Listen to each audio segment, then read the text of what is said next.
এসে বলেন, রাসূলকে আমি আগে কখনো খাওয়াতে পারি না। আল্লাহু আকবার বলেন। আমরা কোন রাসূলকে পেয়েছি, কোন মহিলা সাহাবীদেরকে আমরা পেয়েছি, তাদের জীবন আমরা জানি না। সেই উম্মে সুলাইম রাদিয়াল্লাহু তাআলা আনহা, পরে তার বিয়ে হয়েছে, ছোট্ট একটা সন্তান রেখে স্বামী চলে গেছে বাইরে। 7 দিন আসতে পারেন নাই, 7ম দিন বিকেল বেলা আসবেন। সকালবেলা হঠাৎ করে তাদের ছোট্ট সন্তানটা দুনিয়া থেকে বিদায় হয়ে গেছে। সন্তান মৃত্যুবরণ করেছে। সকালবেলা বিকেলবেলা স্বামী আসবেন। স্বামী যদি এই নিউজটা জানেন, মনটা খারাপ হয়ে যাবে। এই জন্য কাউকে বললেন না, প্রতিবেশীকেও জানালেন না। সন্তানটা লাশ হয়ে পড়ে আছে, যত্ন করে সন্তানকে পাশের ঘরে চাদর মুড়ি দিয়ে ঘুমায় রাখছে। 7ম দিন বিকেলবেলা স্বামী আসছে ঘরে। দরজা যখন ঢুকবে, সুন্দর করে মাথা থেকে পা পর্যন্ত সেজেছেন কাকে দেখানোর জন্য। আর আজকের মহিলারা কাকে দেখানোর জন্য বাইরে যায়? কাকে দেখানোর জন্য যায়? হ্যাঁ, মেয়েদের কি সাজা জায়েজ আছে বাইরে যাওয়ার জন্য? জায়েজ আছে? এটা একটা ভাইরাস। এটা কি হবে? কি হবে? ভাইরাস। আমার মা, মনোযোগ দিয়ে শোনেন কথাগুলো। আপনি মা, আপনি ঠিক হলে জাতি ঠিক হয়ে যাবে। আপনি ঠিক হলে জাতি ঠিক হয়ে যাবে। আপনার মা, আপনার হচ্ছেন প্রোডাকশন। আপনার সন্তান আপনার ঔরস থেকে, আপনার পেট থেকে আসবে। সকালবেলা আসছে, সালাম দিয়েছেন স্বামীকে, কেমন আছেন? ভালো। তুমি কেমন আছো? ভালো। আমার সন্তানটা কেমন আছে? আপনার সন্তান আগের চাইতে ভালো আছে। মারা গেছে বলেন নাই। স্বামীকে সন্তুষ্ট করলেন, দৈহিক সম্পর্ক হয়ে গেল। অনেকক্ষণ পর স্বামী বলছে, আমার স্ত্রী, আমার সন্তান আগের চেয়ে ভালো আছে। কোথায়? আমার সন্তান তো আমি দেখি না। চট করে স্ত্রীর চোখে পানি চলে আসছে। মা তো চোখে পানি চলে আসছে। স্বামী বলতেছে, তোমার চোখে পানি কেন? আমার সন্তানের মনে কোনো একটা কিছু হয়েছে। কোথায় গেছে বলো? এবার স্ত্রী বলছেন, স্বামী আমার, আপনার সন্তান এমন দেশে বেড়াতে গেছে যে দেশ থেকে মানুষ আর কোনোদিন ফিরে আসে না। এই কথা শোনার সঙ্গে সঙ্গে স্বামীটার মন খারাপ হয়ে গেছে। বললেন, তুমি আমাকে কেন আগে বললে না? আমার সন্তান মারা গেছে, তুমি আমার এই তথ্য কেন গোপন করলে? আমি মন খারাপ করলাম, নবীর কাছে গিয়ে নালিশ দেব। এই কথা বলে নবীর কাছে গিয়ে বলছেন, হুজুর, আমার বউটা আমার সঙ্গে এমন আচরণ করলো কেন? রাসূল বলছেন, শোনো আমার সাহাবী, গতকালকে উম্মে সুলাইম তোমার সঙ্গে যে আচরণটা করেছে। আসসালামু আলাইকুম ওয়া রাহমাতুল্লাহি ওয়া বারাকাতুহু।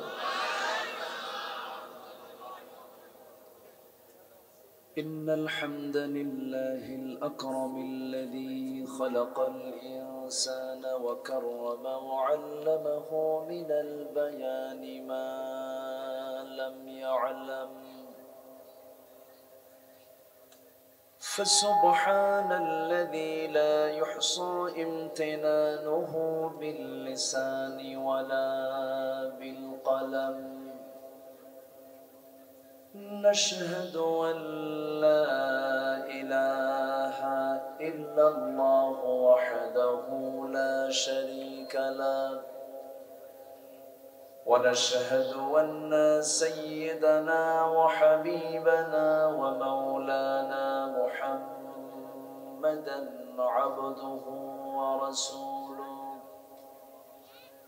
الذي أرسله بالحق بشيرا ونذيرا وداعيا إلى الله بإذنه وسراجا منيرا فقد قال الله تعالى في كلامه المجيد وفرقانه الحميد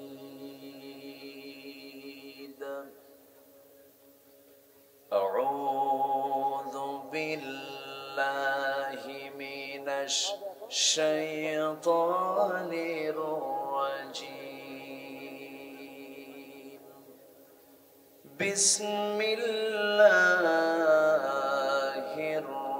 الرحمن الرحيم إن الذين قالوا ثم استقاموا تتنزل عليهم الملائكة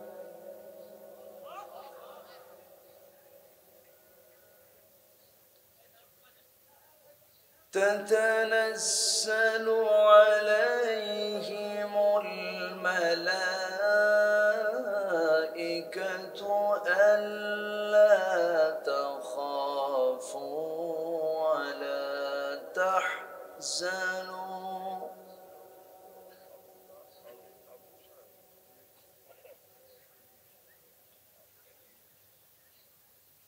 ولا تحزنوا وأبشروا بالجنة التي كنتم توعدون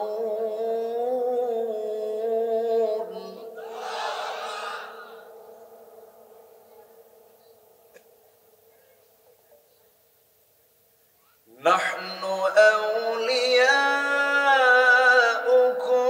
في الحياة الدنيا وفي الآخرة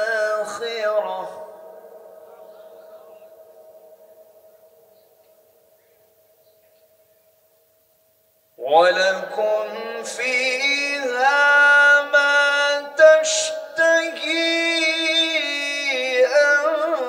أنفسكم ولكم فيها ما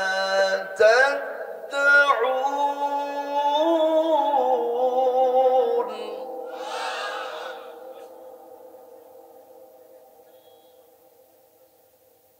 نزلا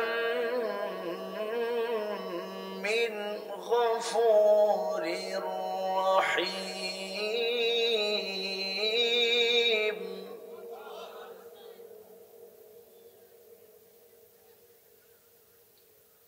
ومن أحسن قولا ممن دعا إلى الله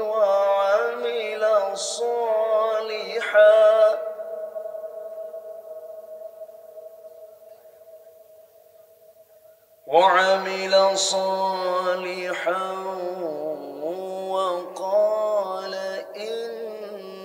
إنني من المسلمين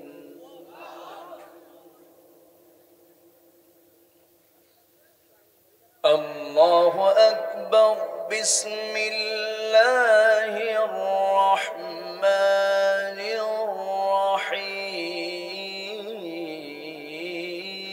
الرحيم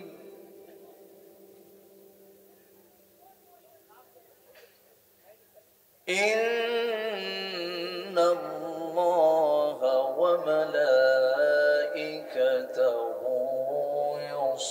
يصلون على النبي يا أيها الذين آمنوا صلوا عليه وسلموا تسليما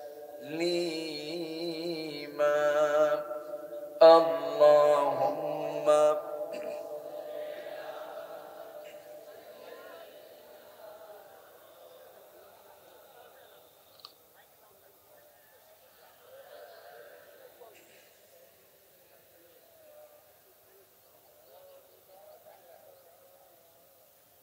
একটু মহব্বত দিয়ে নবীর প্রেমে মাতোয়ারা হয়ে জবান খুলে আওয়াজ দিয়ে সবাই বলুন আল্লাহুম্মা সাল্লি আলা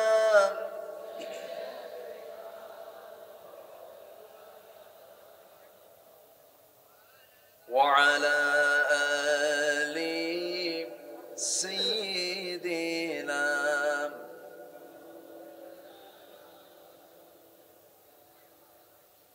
জীবনে কখনো তুমি মিথ্যা বলনি, তাই তো তোমায় পেতে কাঁদে ধরণী, কাঁদে ধরণী।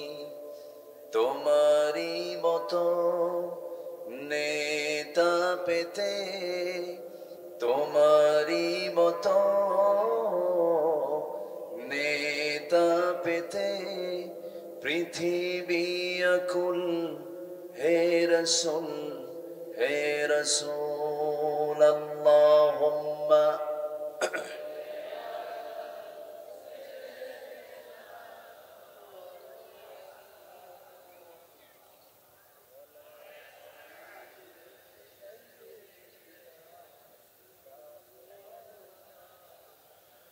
সবাই বলুন বালাগাল উলা বিকামালিহি, কাশাফাত তুজা বিজামালিহি,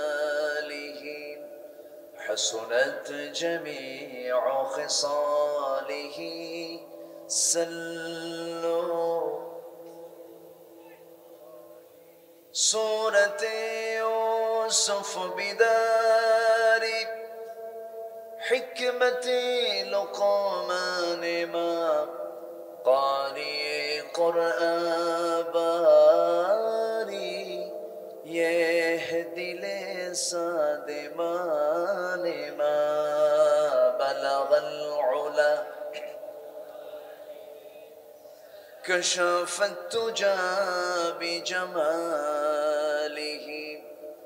حسنت جميع خصاله، سلوا।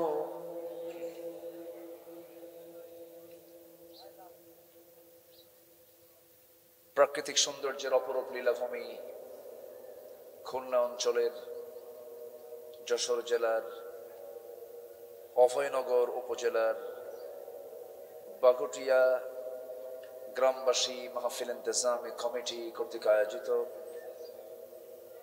8ই মার্চ 2024 অনুষ্ঠিত সপ্তম বার্ষিকী তাফসীরুল কোরআন মাহফিল 2024 মহৎ আয়োজনের সম্মানিত সুযোগ্য সভাপতি,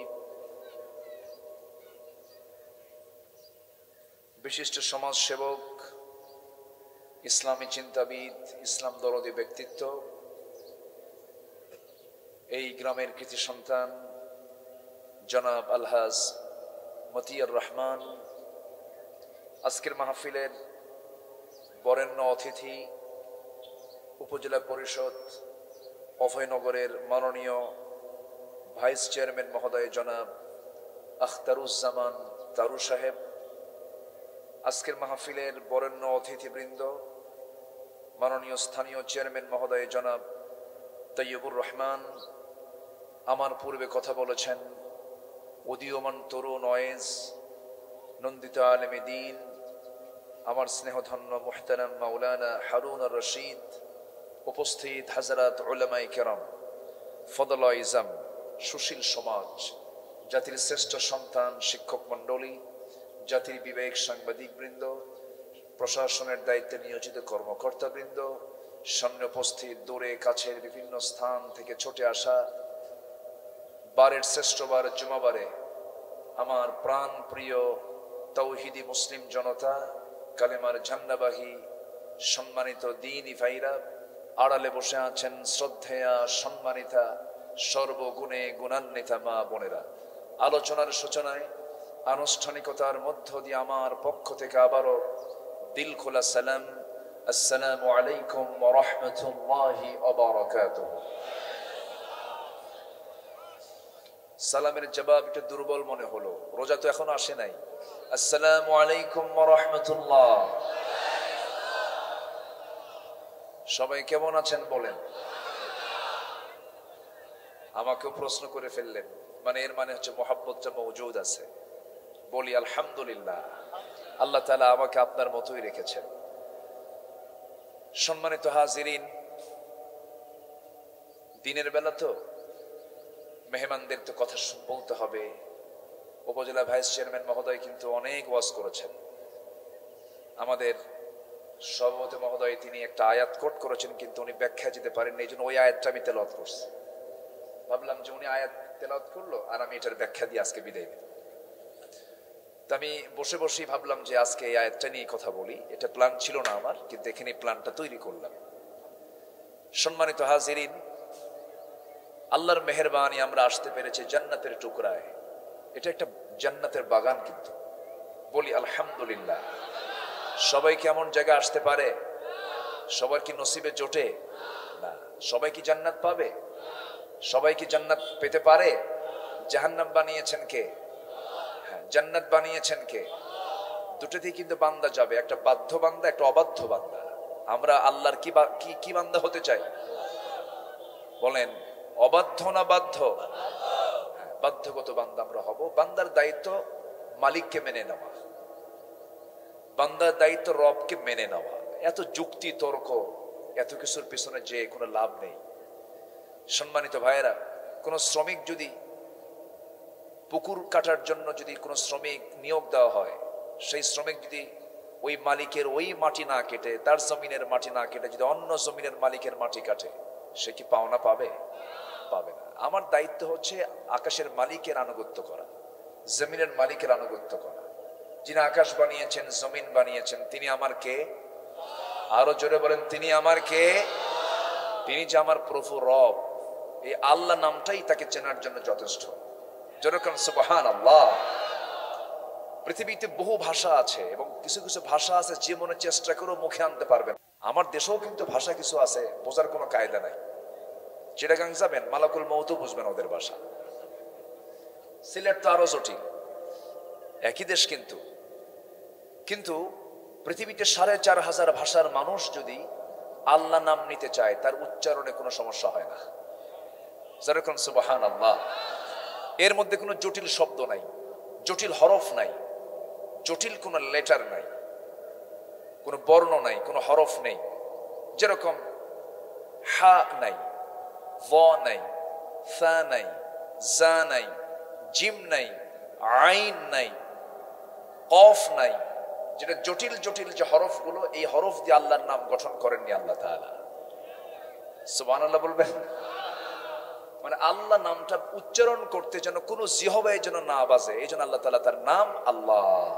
যেরকম সুবহানাল্লাহ, তাই না? আল্লাহ নামে কোনো সমস্যা আছে? কোনো হয় না, কিন্তু কোনো সমস্যা হয় না। এবং এই আল্লাহ নামটাকে আপনি যত উল্টা পাল্টা করেন তাও সমস্যা নাই। আল্লাহ শব্দটা গঠিত হলো 4 হরফ দিয়ে। প্রথম হলো হামজা, এরপরে লাম, এরপরে লাম, এরপরে হা। প্রথম হামজা বাদ দিয়ে দেন। আমি হামজা প্রথমটা নেব না। তুমি আমার আল্লাহর নামটা ঠিক থেকে যায় যারা পারেন, ঠোঁট মিলিয়ে বলুন, লিল্লাহি মা ফিস সামাওয়াতি ওয়া মা ফিল আরদ। আরেকটা লাম বাদ দিয়ে দেন, লাহু মা ফিস সামাওয়াতি ওয়া মা ফিল আরদ। আরেকটা লাম বাদ দিয়ে দেন, থাকে শুধু হা। মান যাল্লাযী ইয়াশফাউ ইনদাহু ইল্লা বিইذনিহি। জোরে বলি আল্লাহু আকবার। তাহলে আমার আল্লাহ নাম উচ্চারণ করতে কোনো সমস্যা নেই। এবং আমার আল্লাহ নাম, এটাকে আপনি যদি একটা একটা করে হরফ চেঞ্জ করে ফেলেন, বাদ দিয়ে ফেলেন, তবু আমার আল্লাহর নামের কোনো পরিবর্তন হয় না। ভগবানের ভগবতী আছে, গডের গডেস আছে, আছে না নাই? আছে। কিন্তু আমার আল্লাহ নামের কোন স্ত্রীলিঙ্গ এ পর্যন্ত কেউ খুঁজে পায় নাই। নাই তো। আমার আল্লাহ। আল্লাহু আকবার বলেন, জোরে বলেন আল্লাহ, আরো জোরে আল্লাহ। আমার আল্লাহ কে? বলেন, আমার আল্লাহ কে? আমার রব। আমার রব। কোথায় যাচ্ছেন? বসেন। আমার আল্লাহ কে? ঠিক আছে। আমার রব হচ্ছেন আমার আল্লাহ, আমার প্রতিপালক। রব মানে হচ্ছে আইনদাতা। আলহামদুলিল্লাহি রব্বিল আলামিন। আমার আল্লাহ হচ্ছেন গোটা বিশ্ব জগতের রব, তার প্রশংসা। যেরকম সুবহানাল্লাহ। সেই মহান রবের পক্ষ থেকে নাজিল করা যে গ্রন্থ কোরআন আল্লাহ তাআলা আমাকে আপনাকে দিয়েছেন, এটা দয়া করে দিয়েছেন। যদি কোরআন নাজিল না হতো আমরা আল্লাহকে চিনতাম না, রসুলকে চিনতাম না, জান্নাত জাহান্নাম বুঝতাম না, তাওহীদ বুঝতে পারতাম না, রিসালাত বুঝতে পারতাম না, আখিরাত বুঝতে পারতাম না। সব পরিচয় আমরা যে কিতাবে পাই সেই কিতাবের নামটা কি? কোরআন। এই কিতাবে সব পরিচয় আছে না নাই? সব পরিচয় এই কিতাবে আছে। আল্লাহ তাআলা এই কিতাবে সব পরিচয় দিয়ে দিয়েছেন। সম্মানিত ভাইয়েরা, সেই কালামে হাকিম থেকে আমি সূরাতু হামিম সিজদা থেকে 2-3টা আয়াতে কারিমা অর্থাৎ 30, 31 এবং 32 এই কয়েকটা আয়াতে কারিমা আমি তেলাওয়াত করেছি।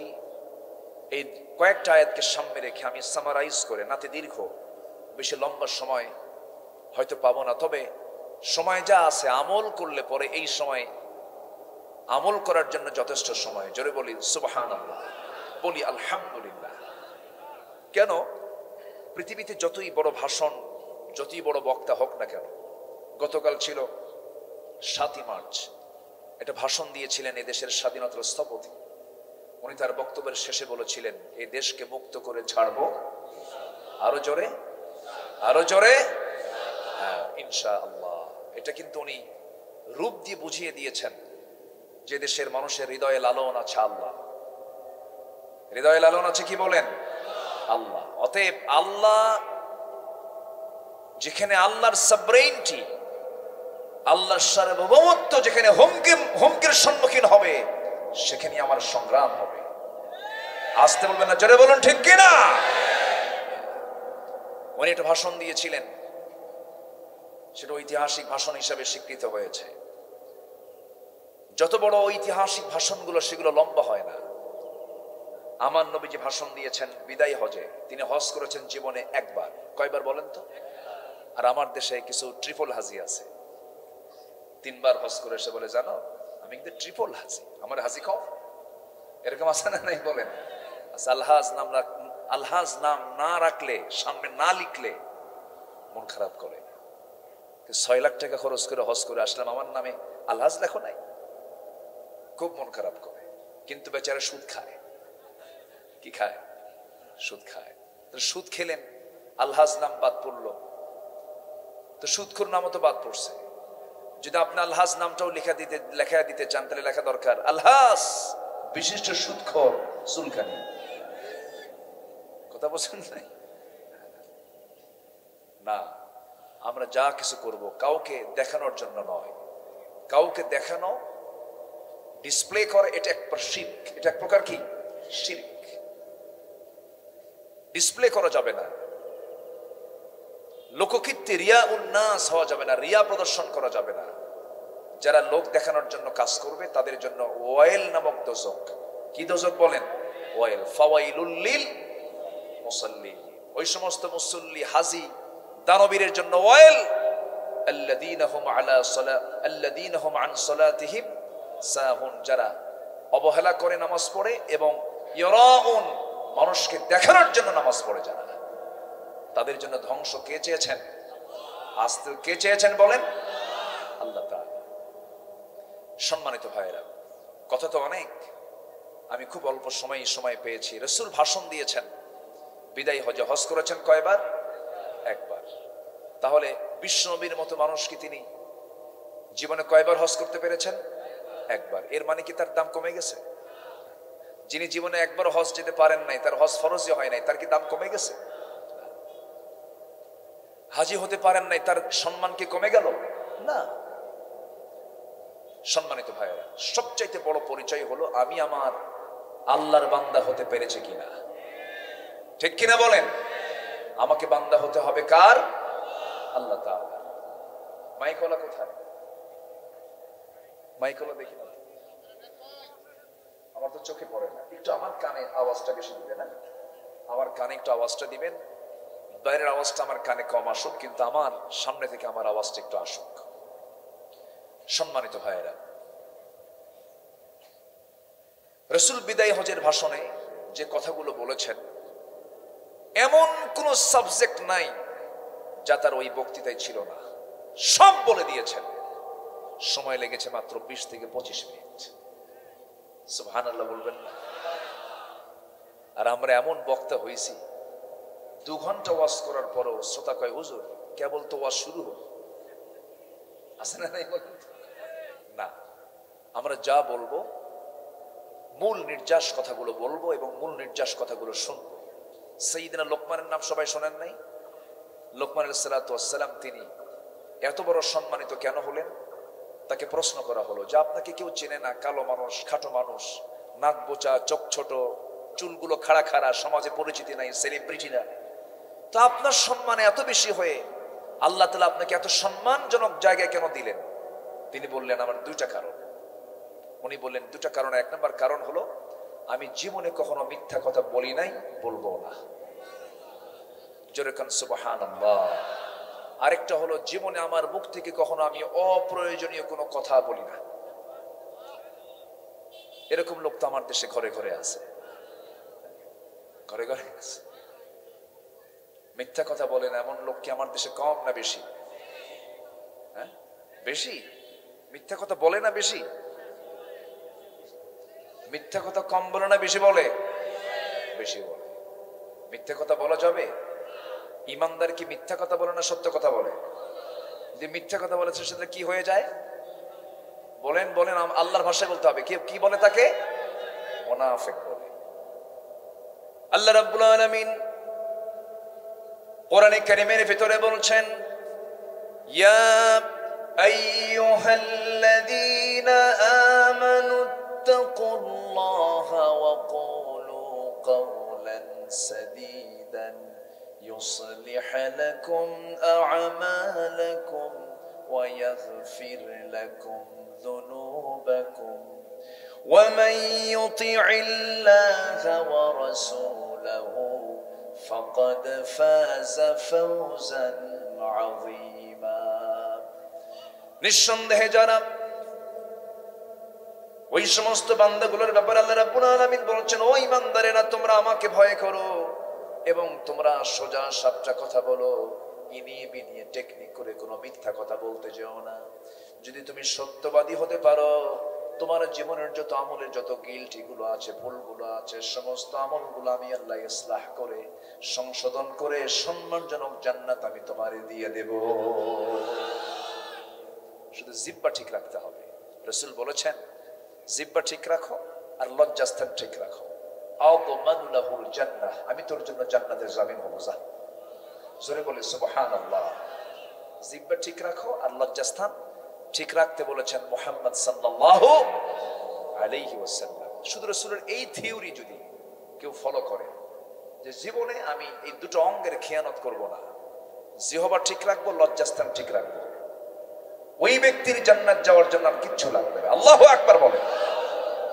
কিন্তু এই 2টির খেয়ানত কম হয় না বেশি হয়? বেশি হয়। সামনে রমজান আসতেছে। এই রমজান মাসটা হলো এমন একটা মাসের নাম, বাকি 11 মাসকে পরিচালনা করার জন্য যে ট্রেনিং নিতে হবে সেটা রমজান থেকে নিতে বলেছেন। কে বলেন? আল্লাহ তাআলা। এই যে আমি হাদিসটা বললাম, জিহ্বাকে কন্ট্রোল করা, লজ্জাস্থানকে কন্ট্রোল করার জন্য the holy fast is an executive program to make a moral and honest।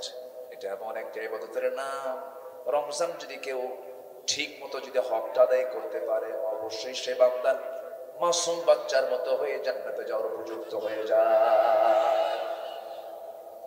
কিন্তু রমজান তো পাইছি আমরা, কারো জীবনে 50 বার, 30 বার, 40 বার, 60 বার পর্যন্ত আসছে, কিন্তু ভালো তো হতে পারলাম না।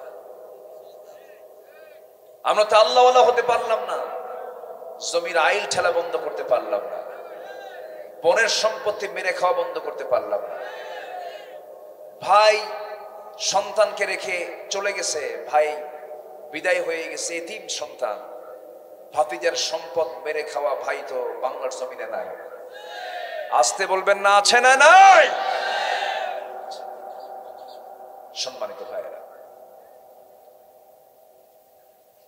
জান্নাত পাওয়ার জন্য আমি একটা লাইন, একটা কথা বলবো। এক সাহাবী রাসূলকে বললেন, ইয়া রাসূলুল্লাহ, আমাকে বেশি আমল দিবেন না, আমাকে একটু অল্প আমল দেন, আমি জান্নাত পেতে চাই। আমার নবীজি বললেন, তুমি কি করতে চাও বলো? ইযা সাল্লাইতুল মাকতুবাত ওয়া সুমতু রমাদান ওয়া আহলালতুল হালাল ওয়া হারামতুল হারাম ওয়া লাম আযিদ আলা যালিকা শাইআন। আমি যদি 5 ওয়াক্ত নামাজ পড়ি, রমজান মাসে রোজা রাখি, হালালকে হালাল জেনে হালাল জীবন গ্রহণ করি, হারামকে হারাম জেনে হারাম জীবনকে বর্জন করি, আদখুলুল জান্নাতা ইয়া রাসূলুল্লাহ, আমি কি জান্নাত পাবো নাকি? রাসূল মুস্কি হাসি মেরে বললেন, এই বান্দা অবশ্যই জান্নাত পেয়ে যাবে। যেরকম সুবহানাল্লাহ। হারামের সাগরে ডুবি থেকে আপনি রোজা রেখে করবেন কি? কি সমস্যা কি? পিছনে কথা বলে কি? এটা চুপচাপ থাকেন। মাহফিলে কথা বলবে কয়জন বলেন তো? মসজিদে কথা বলে কয়জন? একজন। বাজারে কথা বলে সবাই, এই জন্য বাজার আর মসজিদে কথা বলবে একজন, মাহফিলে কথা বলবে একজন। এখানে শুধু শোনার দায়িত্ব আর মনোযোগের দায়িত্ব দিয়েছেন আল্লাহ তাআলা, কথা বলার দায়িত্ব দেননি। শ্রোতার দায়িত্ব কয়টা? ফাসতামিউ লাহু ওয়া আনসিতু, শোনো, চুপ থাকো। হুকুমটা কি মোল্লার না আল্লাহর? একটা লোক কথা বলবেন না, একটু মনোযোগ দিয়ে শুনি আমরা। তাহলে হালাল জীবন গ্রহণ করার দরকার সবার পরে না সবার আগে? সবার পরে না সবার আগে? আমরা তো এখানে ধরা খেয়ে বসে থাকি। ঈমান তো আনছি আমরা, ঠিক আছে, কিন্তু ঈমানটা ধরে রাখার দরকার আছে না নাই বলেন? আচ্ছা, আল্লাহ তাআলা এখানে ওই সমস্ত বান্দার জন্য জান্নাতের ওয়াদা করেছেন যারা ঈমান এনেছে এবং টিকে থেকেছে। জোরে বলে সুবহানাল্লাহ। নবীর হাতে বায়াত নিয়ে আবিসিনিয়াতে হিজরত করলো। নবীর হাতে বায়াত নিয়ে প্রথম আমার নবীর আগে তারা হিজরত করেছে। জাফর বিন আবু তালিব রাদিয়াল্লাহু আনহু সহ আবিসিনিয়ায় বাদশা নাজ্জাশীর এলাকায় তারা চলে গেলেন। নবীর হাতে বায়াত নেওয়ার পরেও আবিসিনিয়াতে গিয়ে 2 জন খ্রিস্টান হয়ে গেছে। নাউজুবিল্লাহ বলবেন না? তাহলে ঈমান আনা যায়, টিকে থাকা কিন্তু সহজ, টিকে থাকা কিন্তু সহজ।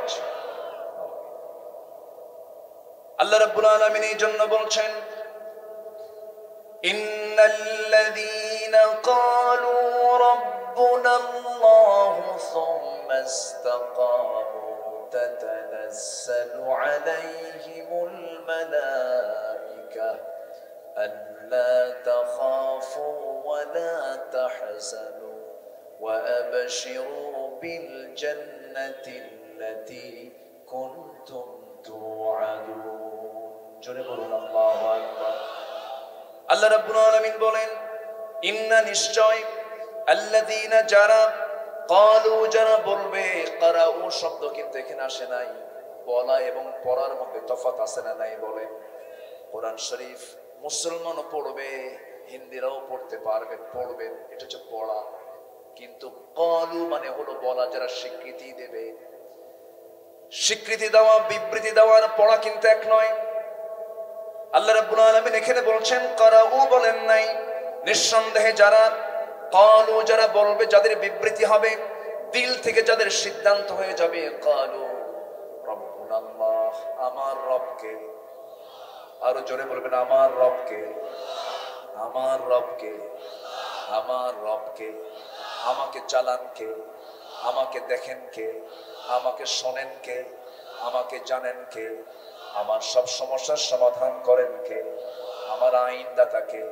আমার বিধানদাতা কে? আমার হুকুমদাতা কে? এই কথার উপরে যারা টিকে থাকবি, আমি কোন আইন মানি না আল্লাহর আইন ছাড়া, কোন বিধান মানি না আল্লাহর বিধান ছাড়া, কোন হুকুম মানি না আল্লাহর হুকুম ছাড়া, এমন জাতীয় সিদ্ধান্ত যে বান্দা নিয়ে ফেলবে, আল্লাহ তাআলা আরেক জায়গায় বলছেন, বান্দা তোর মুখ থেকে আমি শুনতে চাই, ইন্না সালাতি ওয়া নুসুকি ওয়া মাহইয়ায়া ওয়া মামাতি লিল্লাহি রাব্বিল আলামিন। ও বান্দা, আমি তোর মুখ থেকে শুনতে চাই, ইন্নী ওয়াজ্জাহতু ওয়াজহিয়া লিল্লাযী ফাতারাস সামাওয়াতি ওয়াল আরদ হানিফান وما أنا من المشركين জোরে বলুন আল্লাহু আকবার। চেহারা ফিরায় নেব আল্লাহর দিকে, শিরকের দিকে যাব না, বান্দার কোন আইনকে বিশ্বাস করতে যাব না, বান্দার কোন বিধানকে বিশ্বাস করতে যাব না। ঈমানটা যদি আমার পাকাপোক্ত না হয় দুনিয়ার কোন আমল করে লাভ হবে না। ঈমান থাকতে হবে পাকা, ঈমান থাকতে হবে ক্যান্সার মুক্ত, ঈমান থাকতে হবে শিরিক মুক্ত, বিদআত মুক্ত, কুফর মুক্ত ঈমান। যে বান্দার ঈমানটা ফ্রেশ থেকে যাবে, শিরিক মুক্ত থেকে যাবে, গুনাহ যদি আকাশ বরাবর হয়ে যায়, জমিনটা সেও যায়, বিকরা বিল খাতায়া, আল্লাহ তাকে মাফ করে তাকে জান্নাত দিয়ে দিবেন। জোরে বলেন সুবহানাল্লাহ। কিন্তু আমার দেশে এমনও লোক আছে, নামই হলো ঈমান আলী, কিন্তু নামাজ পড়ে না। আছেন এরকম? আমার গ্রামে এক লোকের নাম হচ্ছে ঈমান আলী, গাঁজা খায়। তো বললাম, চাচা আপনি এখনো বুড়ো বয়সে গাঁজা খান? কে বাবা, এটা না খেলে তো মাথা ঠিক থাকে না। নাম কি বলেন তো? ঈমান আলী।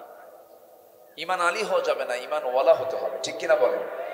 ঈমান আনতে হবে ভালো করে। নাম হলো রমজান আলী। রমজান মাসে দুপুরবেলা ভাত খায়, আছে না? নাম হলো খোকা মিয়া, বয়স ৮৭ বছর। নাম হলো বাদশা মিয়া, ভিক্ষা করে খায়। নাম হলো আতর আলী, গোটা গায়ে গাজার গন্ধ। নাম হলো হিম্মত আলী, সাইকেলের চাকা বাসলে শীত হয়ে পড়ে। নাম দিয়ে তো কাম হবে না, বংশ দিয়ে কাম হবে না, অর্থ দিয়ে কাম হবে না, চেহারার সৌন্দর্য দিয়ে কাজ হবে না। চেহারার সৌন্দর্য দিয়ে যদি কাজ হতো, ক্ষমতা দিয়ে যদি কাজ হতো, ফেরাউন তো আল্লাহর কাছে দাম পেয়ে যেত। ফেরাউনের চেহারা কিন্তু খুব সুন্দর ছিল, বডিও খুব ভালো ছিল, ক্ষমতা ছিল, বিশাল দাপটও ছিল। কিন্তু এই চেহারা, এই বংশ, এই ক্ষমতা দিয়ে আল্লাহর সামনে সম্মান পাওয়া যায় না।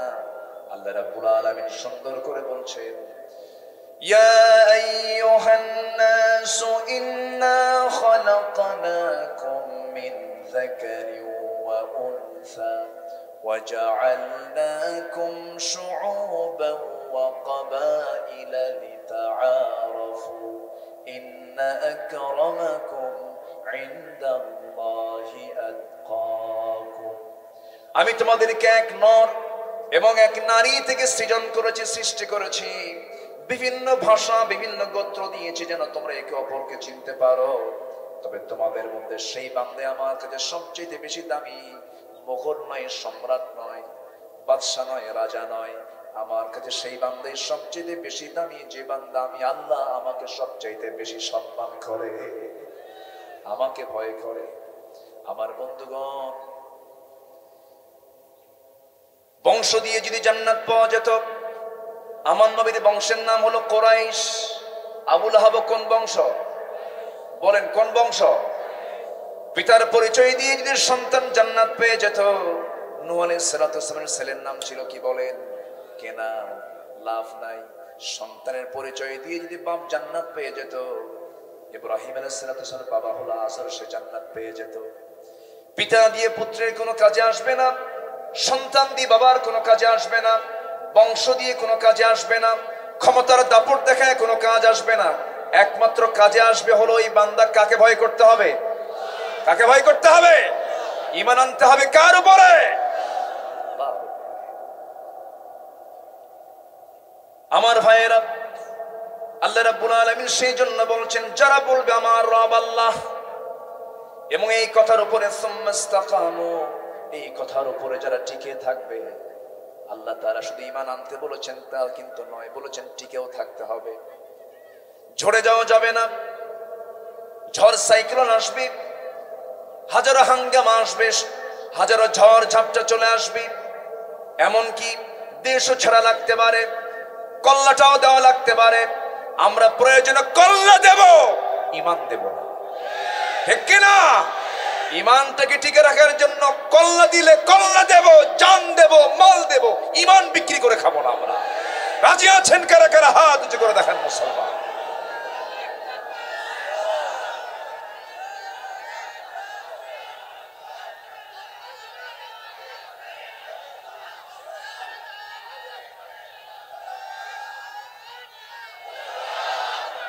আল্লাহ তুমি সবার হাতকে কবুল করো, জোরে বলি আমিন। আরো জোরে আমিন। এখন প্রশ্ন হলো, ঈমান তো আমরা আনছি, ঈমানের পরিপন্থী কি কি কাজ আছে? ঈমানকে খেয়ে ফেলে দেয়, ঈমানকে ধ্বংস করে ফেলে দেয় এমন কি কি অপকর্ম আছে? এটা আমাদের জানার দরকার আছে না নাই? ওযু ভঙ্গের কারণ জানি, নামাজ ভঙ্গের কারণ জানি, কিন্তু ঈমান ভঙ্গের তো কারণ আমরা অনেকে জানি না। ঈমান ভঙ্গের কারণ আছে না নাই? এক নম্বর ঈমান ভঙ্গের কারণ হলো শিরিক করা। কিছু লোক মাজার দেখলেই পাগলা হয়ে যায়, আছে না? মাজারে গিয়ে সেজদা খান দিয়ে টাকা কসকসার 500 টাকার নোট দিয়ে বলে, বাবা আমারে বাঁচা। বাবা কোন বিপদে আছে বাবারই খবর নাই, আছে না নাই? আচ্ছা, এই মাইকলে ইকো টিকো দিয়ে একদম প্লেন ইকো রিফার দেওয়ার দরকার নাই। সম্মানিত ভাইরা, তাহলে বাবার কাছে চাবো না আল্লাহর কাছে চাবো? বলেন, কার কাছে চাবো আমরা? আল্লাহর কাছে চাবো। চাওয়ার জায়গায় যদি প্রবলেম হয়, এটা শিরিক হয়ে যাবে। নামাজ পড়বো কয় ওয়াক্ত? আসতে বলবেন না, কয় ওয়াক্ত নামাজ? অনেকে বলে, হুজুর আমার নামাজ না থাকতে পারে কিন্তু ঈমান তো আছে আমার। আছে না এরকম কথা? আছে না বলেন তো? আচ্ছা, না, কাফের এবং মুমিন, ঈমানদার এবং কাফেরের মধ্যে পার্থক্য সৃষ্টি করে যে ইবাদত, তার নাম কি? সালাত। বলেন, তার নাম কি?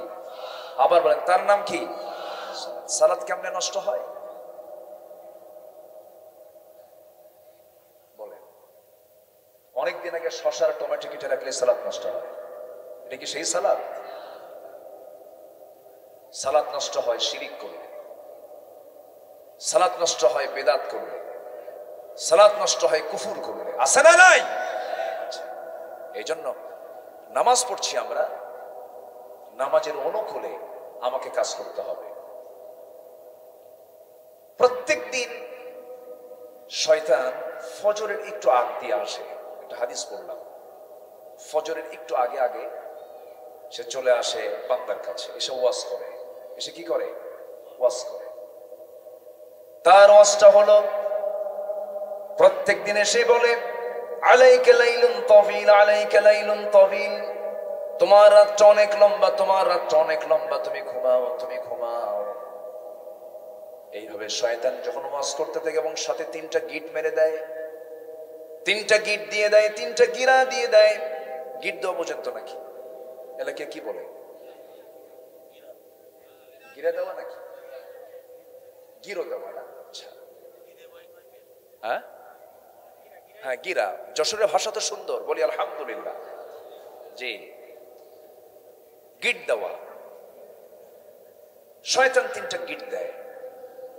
প্রথম গিটটা যদি কোনো বান্দা ছুটাতে চায়, ওই বান্দা যখন ফজরের যখন আজানটা শুনল, সঙ্গে সঙ্গে যদি আলহামদুলিল্লাহিল্লাযী আহইয়ানা বা'দামা আমাতানা ওয়া ইলাইহিন নুশুর বলে যখন বিছানা থেকে আস্তে করে যখন মাথাটা উঁচু করে বসে যায়, সঙ্গে সঙ্গে শয়তানের বেঁধে দেওয়া, আটিয়ে দেওয়া সেই গিটটা 1 নম্বরে ছুটে যায়। বান্দা যখন ওযুর জন্য প্রস্তুতি নিয়ে নেয়, ওযু যখন সম্পূর্ণ করে, হাতের পায়ের মুখের মাথার সব সিগরা গুনাহগুলো মাফ হয়ে যায়। বান্দা যখন ওযু সম্পূর্ণ করলো, শয়তানের আরেকটা গিট ছুটে গেল। হেঁটে হেঁটে যখন মসজিদের দিকে রওনা দিয়ে দেয়, কদমে কদমে 10টা করে নেকি লেখা শুরু হয়ে যায়। বান্দা যখন মসজিদে গিয়ে নামাজে দাঁড়ায় গেল, 3টা গিট, 3 নম্বর গিটটা ছুটে গেল। যদি কোনো বান্দা ফজরের সময় ওঠে, এই 3টা আমল করতে পারে সারাদিন, ওই বান্দার কাছে শয়তান এসে আর আরাম পায় না। আল্লাহু আকবার। আমরা কি এই 3টা গিট ছুটাতে রাজি আছি? কারা কারা একটু হাত তুলে দেখেন তো দেখি।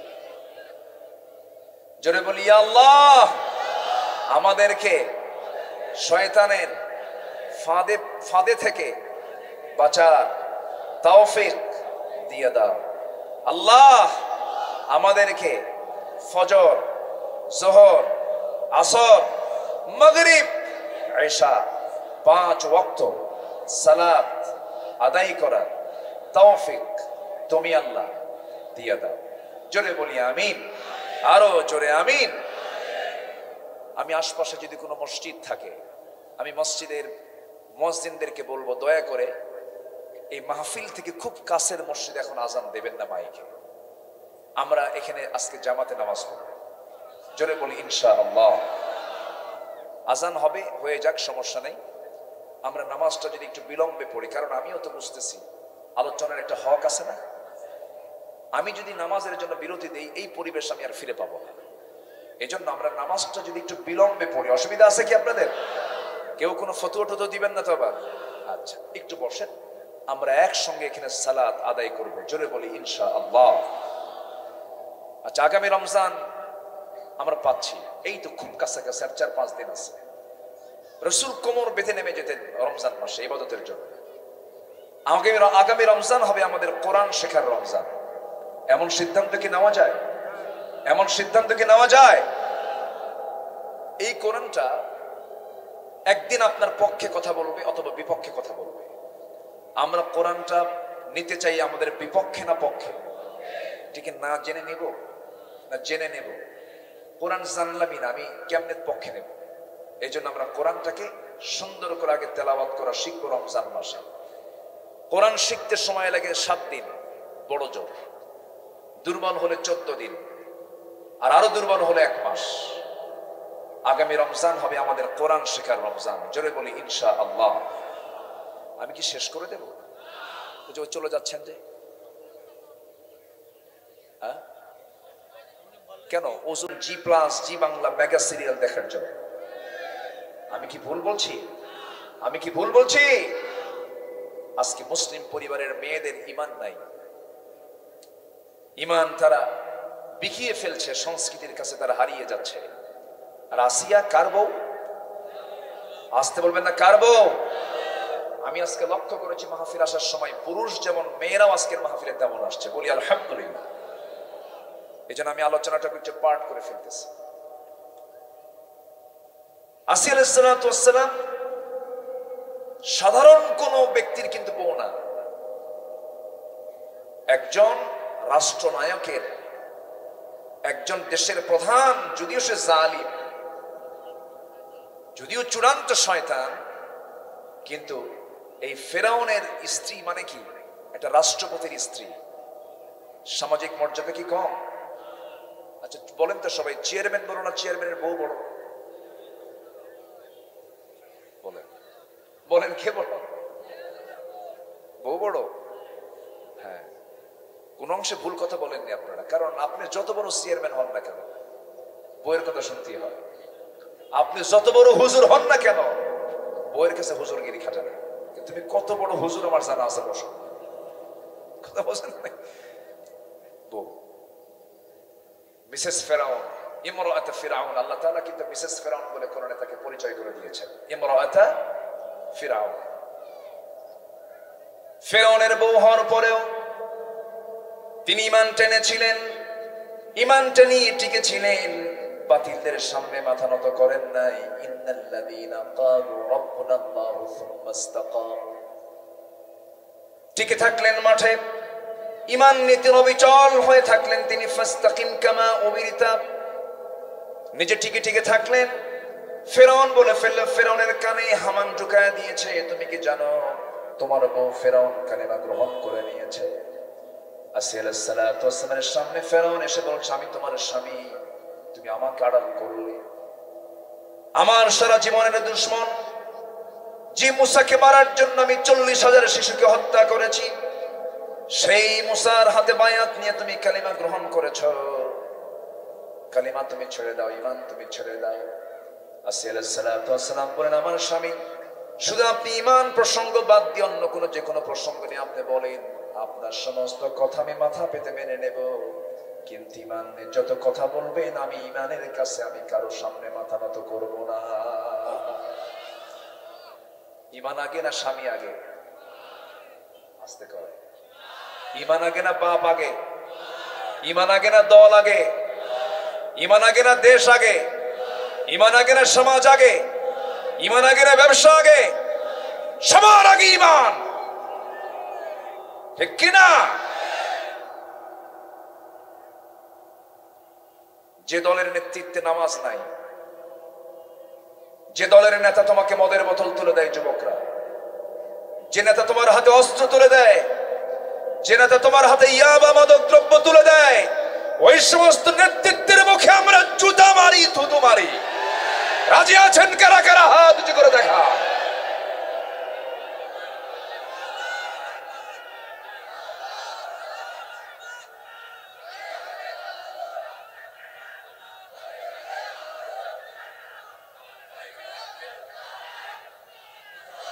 আল্লাহ কবুল করুন, জোরে বলি আমিন। সেই নেতা আমার নেতা হবে যে নেতাকে আমি আখিরাতে কাজে লাগাতে পারবো, ঠিক কিনা? একটা আয়াত আমাকে খুব ভয় ফেলে দেয়, ইয়াউমা নাদউ কুল্লা উনাসিম বিইমামিহিম। কিয়ামতের দিন প্রত্যেক ব্যক্তিকে তার নেতা সহ ডাকা হবে। নেতা যদি মদখোর হয় আর লুচ্চা হয়, ওর সঙ্গে তোকেও জাহান্নামে যেতে হবে, ঠিক কিনা? এই জন্য যা বন্ধু বানাবো যেটা কিয়ামতকে টার্গেট করে, আখিরাতকে টার্গেট করে, জানেন একটা ভালো বন্ধু কিয়ামতের দিন জান্নাতের কারণ হতে পারে। সুবহানাল্লাহ বলবেন না? বান্দাকে আল্লাহ জান্নাত দিবেন, বান্দা জান্নাতের দিকে যাবে, আল্লাহ পিছন থেকে বলবেন, এই বান্দা তুই কই যাস? তুমি না আমারে জান্নাত দিছ, আমি জান্নাত চলে যাচ্ছি। একা যাস কেন? তোর বন্ধু নাই কাছে? আল্লাহ শুধু তুই একা যাবি না, তোর বন্ধুদেরকে আমি জান্নাতের অনুমতি দিয়ে দিলাম, যা। গাঁজা খাওয়া বন্ধু নাই। কি কথা কি বুঝতেছেন? বন্ধুটা হতে হবে কি? শিরিক মুক্ত, বিদআত মুক্ত, কুফর মুক্ত, ঈমানওয়ালা। আলহামদুলিল্লাহ বলে। তাহলে ঈমানদার হবে বাইম মাছের মতো। কি মাছের মতো বলেন তো? বাইম মাছ চিনেন তো সবাই? বাইম মাছের ছোট ভাইকে কি বলে? গুতেন। গুতেন, হ্যাঁ, গুতেন মাছ। আচ্ছা, এটা বাস করে কোথায়? কাদার ভিতরে। কিন্তু গায়ে কি কোনো কাদা লাগে? লাগে। আসিয়া বাস করেছেন কার ঘরে? কোন শিরকের, কোন কুফরের কি কাদা তার গায়ে লেগেছে? লাগেনি। এটাই হলো ঈমান। এটা কি বলেন? ঈমান। শেষ পর্যন্ত হলো কি? সংসারকে আসিয়া মাইনাস করলেন, পরিবারকে মাইনাস করলেন, এবং ফার্স্ট লেডি অফ ইজিপ্ট, ওই মিশরের ফার্স্ট লেডির পদ তিনি প্রত্যাখ্যান করে দিলেন। স্বামীকে বললেন, স্বামী আমার, আমিও জান্নাতে যেতে চাই, আমি আপনাকে জান্নাতে নিয়ে যেতে চাই, আপনি কালেমা পড়েন। ফেরাউন বলল, ও আসিয়া, আমি জানি মুসাও সত্য, মুসার রব আল্লাহও সত্য। দেখেন কিভাবে করে, দেখেন ফেরাউন কিন্তু বুঝতো, আবু জেহেলও কিন্তু বুঝতো। বুদ্ধি আছে তো? বুদ্ধি আছে না নাই? বুদ্ধি আছে। বদর যুদ্ধের দিনে আবু জেহেল যখন বদর প্রান্তরে হাজির হয়ে গেল, ওই রেড সির পাশে দিয়া, লোহিত সাগরের পাশে দিয়া 350 মাইল উটের পিঠে, ঘোড়ার পিঠে চড়ে চড়ে যখন বদর প্রান্তরে হাজির হয়ে গেল, সবাই বলে ফেলল, আবু জেহেল এত কষ্ট করে বদর পর্যন্ত চলে আসলাম যে মুহাম্মাদের বিরুদ্ধে সংগ্রাম করতে, সত্যি করে বলো তো আবু জেহেল, মুহাম্মদ লোকটা কেমন? এবার আবু জেহেল বলছে, আকাশের নিচে জমিনের উপরে আমার চোখে দেখা মুহাম্মাদের চাইতে ভালো মানুষ এই দুনিয়াতে আর নাই। উতবা, সাইবা, মুগীরা সব মিলে বলল, তাহলে আবু জেহেল যুদ্ধ করতে আসলাম কেন তার বিরুদ্ধে বলো? আবু জেহেল বলে, দুইটা কারণ। এক নম্বর হলো বাপ দাদার ধর্ম ছাড়া যাবে না। বাপ দাদাও চোর, আমরাও চোর। এরকম লোক এখন আছে না নাই? বাপ দাদার ধর্ম ছাড়া যাবে না। নাম্বার 2 হলো, আমি আবু জেহেল ক্ষমতার মসনদ ছাড়বো না, আমার সিয়ার ছাড়বো না, এই জন্য যুদ্ধ করতে আসছি। কিন্তু মোহাম্মদ ভালো মানুষ। এরকম লোক কি এখনো দুনিয়াতে নাই? আসতে বলবেন না, আছে না নাই? আমার বন্ধুগণ, একটু কান লাগাবেন। আসিয়া আলাইহিস সালাতু ওয়াস সালাম শেষ পর্যন্ত করলেন কি?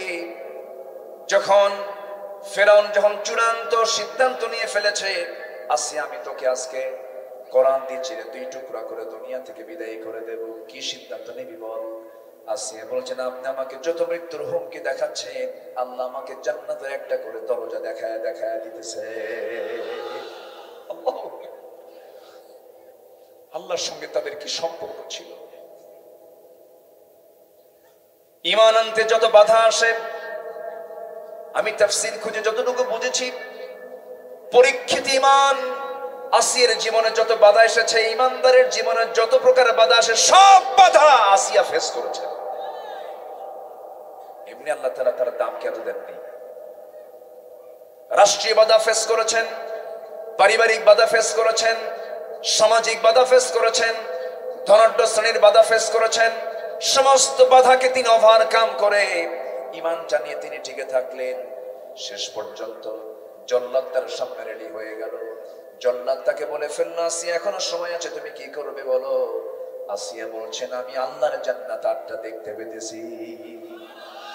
করাত যখন তার কপালে লাগানো হলো, করাত লাগানোর সঙ্গে সঙ্গে তিনি একটা দোয়া রেডি করে ফেলে দিয়েছেন। সেই দোয়াটা আল্লাহ রাব্বুল আলামিন কোরআনে কারীমে কোট করে দিয়েছেন। ও দুনিয়ার মানুষ, আমি আমার আসিয়ার দোয়াটা কোরআনে তুললাম, তোরা আসিয়ার দোয়াটা মাঝে মাঝে পড়বি। তিনি কি দোয়াটা বললেন? রব্বি বিনিলি ইনদাকা বাইতান ফিল জান্নাতি ওয়া নাজ্জিনি মিন ফিরআউনা ওয়া আমালিহি।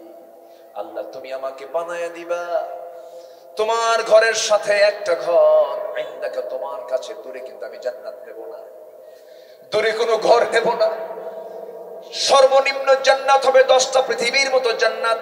এই জান্নাত আসিয়া চান নাই। তিনি বলছেন, আল্লাহ বেশি ঘর আমি নেব না, বুয়ুতান না বাইতান, একটা ঘর তুমি আমাকে দিবা, কিন্তু সেই ঘরটা হওয়া চাই আল্লাহ তোমার ঘরের সাথে ছোট্ট একটা ঘর আমাকে দিবা। যেরকম সুবহানাল্লাহ, আমি তোমাকে দেখবো জান্নাতের মধ্যে, আমার তৃপ্তি হবে, আমার আনন্দ হবে তোমাকে দেখা। আল্লাহ দূরে থাকলে তোমাকে ভালো করে দেখতে পারবো না, এমন একটা ঘর তুমি আমাকে দিবা, তোমার ঘরের সঙ্গে ঘর। এবং তুমি ফেরাউন থেকে আমাকে বাঁচাও, ওর অপকর্ম থেকে তুমি আল্লাহ আমাকে বাঁচাও। আসিয়া আলাইহিস সালাম 2 টুকরা হয়ে গেলেন, দুনিয়া থেকে বিদায় নিলেন, আল্লাহর সামনে হাজির হয়েছেন ঈমানদার নারী হয়ে। আমার মায়েরা, আসিয়ার মতো মা হন, আয়েশার মতো মা হন, ফাতিমার মতো মা হন, খাদিজার মতো মা হন। তারা এক একটা বড় বড় আপনাদের জন্য মডেল। তাদেরকে ফলো করুন, তাদের পর্দার দিকটা খেয়াল করুন। ফাতিমা রাদিয়াল্লাহু আনহা এমন একজন পর্দাশীলা নারী ছিলেন, তার মুখের আওয়াজ পর্যন্ত পরপুরুষের কানে যেত না। তার নিজের ভিতরের কাপড়টা বাইরে পর্যন্ত তিনি নাড়ায়া দিতেন না, অপ্রয়োজনীয় কোনো কথা বলতেন না, স্বামীকে দাম দিয়ে কথা বলতেন। ফাতিমা রাসূলের মেয়ে হওয়ার পরেও, বিশ্ব নবীর মেয়ে হওয়ার পরও স্বামীকে সবচাইতে দাম দিতেন। স্বামী না খাওয়া, পেটের মধ্যে কোনো খাবার নাই, বউটাও, আমার নবীর মেয়েটাও 3 দিন যাবত না খাওয়া, চেহারাটা শুকায় গেছে। দরজায় এসে দরজায় নক করছে, সালাম দিচ্ছেন ফাতিমা, উত্তর দিয়েছেন আলী, কিন্তু মুখে কোনো হাসি নাই। ফাতিমা বলছেন, ঘরের মধ্যে ঢুকতে দেব না আমার স্বামী, আবার বাইরে বের হন, মুখে যতক্ষণ না হাসি না ফুটাবেন আমি আপনাকে ঘরে ঢুকতে দেব না, হাসবেন এরপরে ঘরে ঢুকবেন। স্বামীকে তারা কি মূল্যায়ন করেছেন, স্বামীর প্রতি তারা কি অনুগত ছিলেন। আমার নবীজি মেয়ে ফাতিমাকে যখন বিয়ে দিলেন, বললেন, মা স্বামীর ঘরে চলে যাও, বিয়ের পরে শ্রেষ্ঠ ঘর হলো স্বামীর ঘর, স্বামীর ঘর করে খাবি, মৃত্যুর দিন পর্যন্ত স্বামীর বিরুদ্ধে একটা নালিশ যেন আমার কানে না আসে। এই কথা বলে বিদায় দিলেন। হঠাৎ একদিন মেয়ে বাবার ঘরে এসেছেন, আমার নবীজি দেখতে পেলেন ফাতিমা নামাজ পড়তেছে বসে বসে। বললেন, ফাতিমা বসে বসে নামাজ পড়ো কেন, তুমি তো যুবতী মেয়ে।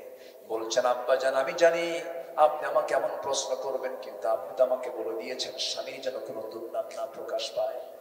আমার গায়ের যে জামা দেখতে পাচ্ছেন আব্বা, এই জামার পিছনে একটা তালিযুক্ত সেনাযুক্ত অংশ আছে। আমি যদি দাঁড়িয়ে নামাজ পড়তে যাই, আপনার সামনে এই সেনা অংশটুকু চোখে পড়ে যাবে, আপনি মনে মনে ভাববেন আমার জামাই আলী আমার মেয়েকে কাপড়ে কষ্ট দেয়। আমার স্বামীর এতটুকু দুর্নাম আপনার সামনে প্রকাশ পাক, এটা আমি চাই নাই মনে করে বসে বসে নামাজ পড়তেছি। জোরে কোন সুবহানাল্লাহ। স্বামীর কোনো দুর্নাম করবেন না, আপনার স্বামী তো ফেরাউনের মতো না। স্বামীকে দাম দিয়ে কথা বলবেন, ওই সমস্ত নাটকগুলো দেখা বন্ধ করে দিবেন, ওই সমস্ত অশ্লীল মেয়েদের ছবিগুলো দেখবেন, জেনাকারের কাতারে আপনাকে যেতে হবে। আমার ভাইয়েরা, আমার যুবক ভাইয়েরা, নোংরামির দিকে যাবে না। আমার মা বোন, ফাতিমার জীবনকে ফলো করবেন, ফাতিমার জীবনকে ফলো করবেন, আম্মা জান আয়েশার জীবনকে ফলো করবেন। উম্মে সুলাইম নামে একজন নারী, খুব নবীর পছন্দের সাহাবী ছিলেন, মহিলা সাহাবী ছিলেন। তার আগের পক্ষের কাফের স্বামীর একটা ছেলে সন্তান ছিল আনাস বিন মালিক রাদিয়াল্লাহু তাআলা আনহু। আনাস বিন মালিক রাদিয়াল্লাহু তাআলা আনহুকে নবীর সামনে 10 বছর বয়সে হাজির করলেন। হাজির করে বলছেন, ইয়া রাসূলুল্লাহ, এই যে সন্তানটা আপনার হাতে দিয়ে গেলাম, আপনি আমার সন্তানকে আপনার খাদেম বানায়া নেন। আমার নবীজি 10 বছর তাকে পেয়েছিলেন, কিন্তু আনাস বিন মালিক বলেন, নবীর খাদেম আমি হয়েছিলাম, কিন্তু উল্টা খেদমত রাসূল আমার নিজে সারা জীবন করে গেছে। আমার নবীজি কারো কাছ থেকে খেদমত নিতেন না, নিজের কাপড় নিজে ধুয়ে ফেলতেন, নিজের জুতা কাউকে ধরতে দিতেন না, নিজের ঘর নিজে ঝাড় দিতেন, নিজের রান্না নিজে করতেন, নিজের কাপড় সেলাই নিজে করতেন। আম্মা জান আয়েশা বলেন, রাসূলকে আমি আগে কখনো খাওয়াতে পারি না। আল্লাহু আকবার বলেন। আমরা কোন রাসূলকে পেয়েছি, কোন মহিলা সাহাবীদেরকে আমরা পেয়েছি, তাদের জীবন আমরা জানি না। সেই উম্মে সুলাইম রাদিয়াল্লাহু তাআলা আনহা, পরে তার বিয়ে হয়েছে, ছোট্ট একটা সন্তান রেখে স্বামী চলে গেছে বাইরে। 7 দিন আসতে পারেন নাই, 7ম দিন বিকেল বেলা আসবেন। সকালবেলা হঠাৎ করে তাদের ছোট্ট সন্তানটা দুনিয়া থেকে বিদায় হয়ে গেছে। সন্তান মৃত্যুবরণ করেছে। সকালবেলা বিকেলবেলা স্বামী আসবেন। স্বামী যদি এই নিউজটা জানেন, মনটা খারাপ হয়ে যাবে, এই জন্য কাউকে বললেন না, প্রতিবেশীকেও জানালেন না। সন্তানটা লাশ হয়ে পড়ে আছে, যত্ন করে সন্তানকে পাশের ঘরে চাদর মুড়ি দিয়ে ঘুমায় রাখছে। 7ম দিন বিকেলবেলা স্বামী আসছে ঘরে। দরজা যখন ঢুকবে, সুন্দর করে মাথা থেকে পা পর্যন্ত সেজেছেন কাকে দেখানোর জন্য। আর আজকের মহিলারা কাকে দেখানোর জন্য বাইরে যায়? কাকে দেখানোর জন্য যায়? হ্যাঁ, মেয়েদের কি সাজা জায়েজ আছে বাইরে যাওয়ার জন্য? জায়েজ আছে? এটা একটা ভাইরাস। এটা কি হবে? কি হবে? ভাইরাস।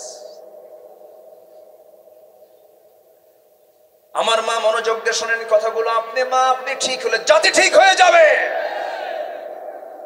আপনি ঠিক হলে জাতি ঠিক হয়ে যাবে। আপনার মা, আপনার হচ্ছে প্রোডাকশন। আপনার সন্তান আপনার ঔরস থেকে, আপনার পেট থেকে আসবে। সকালবেলা আসছে, সালাম দিয়েছেন স্বামীকে, কেমন আছেন? ভালো। তুমি কেমন আছো? ভালো। আমার সন্তানটা কেমন আছে? কি আপনার সন্তান আগের চাইতে ভালো আছে? মারা গেছে বলেন নাই। স্বামীকে সন্তুষ্ট করলেন, দৈহিক সম্পর্ক হয়ে গেল। অনেকক্ষণ পর স্বামী বলছে, আমার স্ত্রী, আমার সন্তান আগের চেয়ে ভালো আছে। কোথায়? আমার সন্তান তো আমি দেখি না। চট করে স্ত্রীর চোখে পানি চলে আসছে। মা তো চোখে পানি চলে আসছে।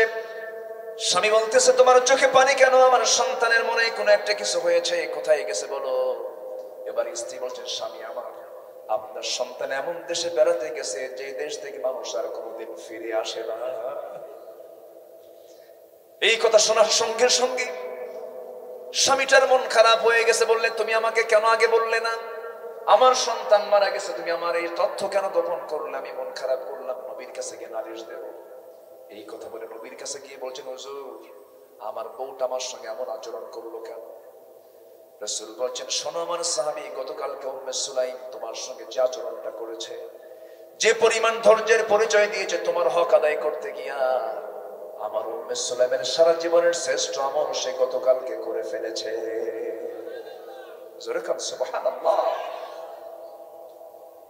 এই আদর্শগুলো লালন করেন। আপনি তো স্বামীকে চালাতে পারবেন না, স্বামী আপনাকে চালাবে। এটা কোরআন বলে দিচ্ছে, আর রিজালু কাওয়ামুনা আলান নিসা, পুরুষরা নারীদেরকে পরিচালনা করবে। ইমাম নারী হবে না পুরুষ হবে? ইমাম স্ত্রী হবে না স্বামী হবে? স্বামী হবে। অনুগত হতে হবে। আমার পুরুষ ভাইদেরকে বলবো, স্ত্রীকে সম্মান করতে হবে। রাসূল বলেছেন, যে পুরুষটা তার স্ত্রীর কাছে ভালো, সেই বান্দাটা আমি আল্লাহ আমার কাছে ভালো। আল্লাহু আকবার। আল্লাহ তুমি প্রত্যেক এলাকার প্রত্যেক পরিবারকে তুমি জান্নাতি পরিবার হিসেবে কবুল করে নাও। জোরে বলি আল্লাহুম্মা আমিন। আসিয়া ঈমান ছেড়েছেন না ঈমান ধরেছেন? আসিয়া ঈমান ছেড়েছেন না ধরেছেন? ধরেছেন এবং টিকে রেখেছেন। আল্লাহু আকবার বলেন।